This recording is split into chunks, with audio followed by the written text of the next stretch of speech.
ವಿರಾಟ್ ಅವ್ರೆ, ಸಾರಿ. ಯಾಕೆ? ನನ್ನಿಂದ ನಿಮ್ ಮನ್ಸಿಗೆ ತುಂಬಾ ಬೇಜಾರಾಗಿದೆ, ಅದಕ್ಕೆ. ನೋನೋ, ಹಾಗೇನಿಲ್ಲ ಆಕ್ಚುಲಿ. ಇಲ್ಲ, ನಿಮಗ್ ನೋವಾಗಿದೆ. ನಾನ್ ನಿಮಗೆ ತುಂಬಾ ಬೇಜಾರ್ ಮಾಡಿದ್ದೀನಿ. ನಿಮಗೆ ನನ್ ಮೇಲೆ ಕೋಪ ಬಂದಿದೆ, ಆದ್ರೆ ತೋರಿಸ್ಕೊತಿಲ್ಲ ಅಷ್ಟೆ. ಯಾಕೆ ಹೀಗೆಲ್ಲ ಯೋಚನೆ ಮಾಡ್ತಾ ಇದ್ದೀರಾ? ಪ್ರಾಮಿಸ್, ನಂಗೆ ಯಾವ ನೋವು ಇಲ್ಲ, ಬೇಜಾರು ಇಲ್ಲ, ಕೋಪ ಅಂತೂ ಇಲ್ವೇ ಇಲ್ಲ. ಮಾತಲ್ ನೀವಿಲ್ಲ ಅಂತ ಹೇಳಿದ್ರೂನು ಮನ್ಸಲ್ ನನ್ ಮೇಲೆ ಕೋಪ ಬಂದಿದೆ. ಓ ಗಾಡ್, ಭೈರವಿ ಅವರೇ, ಸುಮ್ನೆ ನಿಮ್ ಮೇಲೆ ನಾನ್ ಯಾಕೆ ಕೋಪ ಮಾಡ್ಕೊಳ್ಳಿ? ನೀವು ಡಿನ್ನರಿಗೆ ಹೋಗ್ಬೇಕು ಅಂತ ತುಂಬಾ ಆಸೆಯಿಂದ ಇದ್ರಿ, ಅದೆಲ್ಲಾನು ನನ್ನಿಂದ ಹಾಳಾಯ್ತು, ಅದಕ್ಕೆ.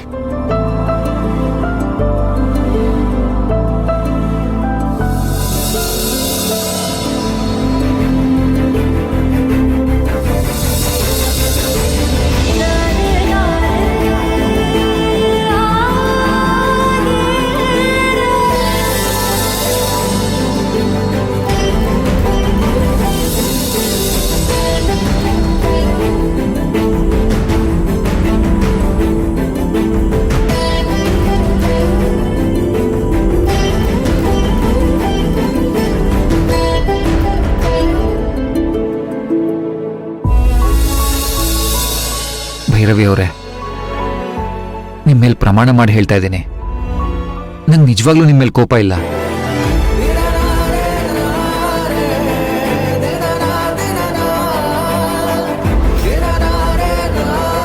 ನೀವು ನಂಗೆ ಬೇಜಾರು ಮಾಡೋದಲ್ಲ. ನನ್ನನ್ನು ಕೊಂದ್ರು ನಂಗೆ ಕೋಪ ಬರಲ್ಲ. ಯಾಕಂದ್ರೆ ಇಷ್ಟಪಡೋರ ಮೇಲೆ ಪ್ರೀತಿ ಬರುತ್ತೆ ಹೊರತು ಕೋಪ ಬರಕ್ಕೆ ಸಾಧ್ಯನೇ ಇಲ್ಲ.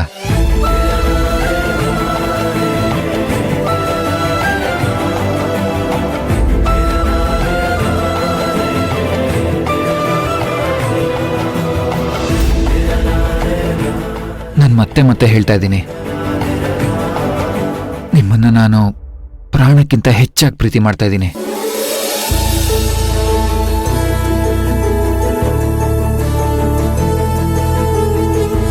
ನೀವಂದ್ರೆ ನಂಗೆ ತುಂಬಾ ಇಷ್ಟ.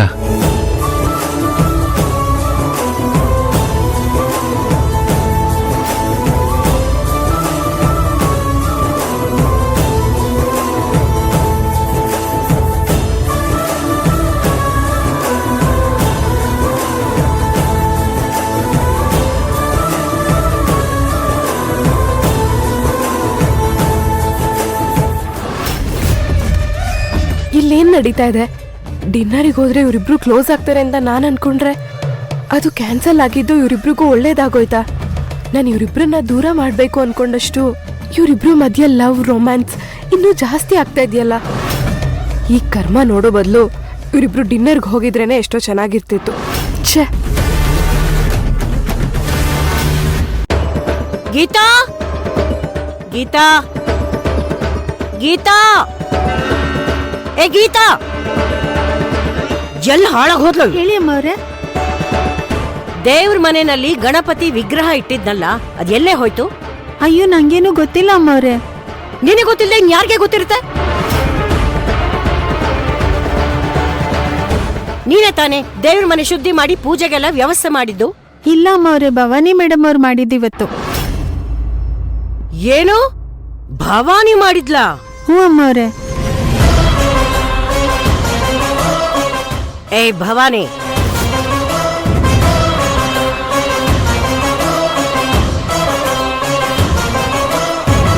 ಅಜ್ಜಿ, ದೇವ್ರ ಮನೆಯಲ್ಲಿ ಗಣೇಶನ್ ವಿಗ್ರಹ ಇಟ್ಟಿದ್ನಲ್ಲ, ಅದೆಲ್ಲೇ ಹೋಯ್ತು?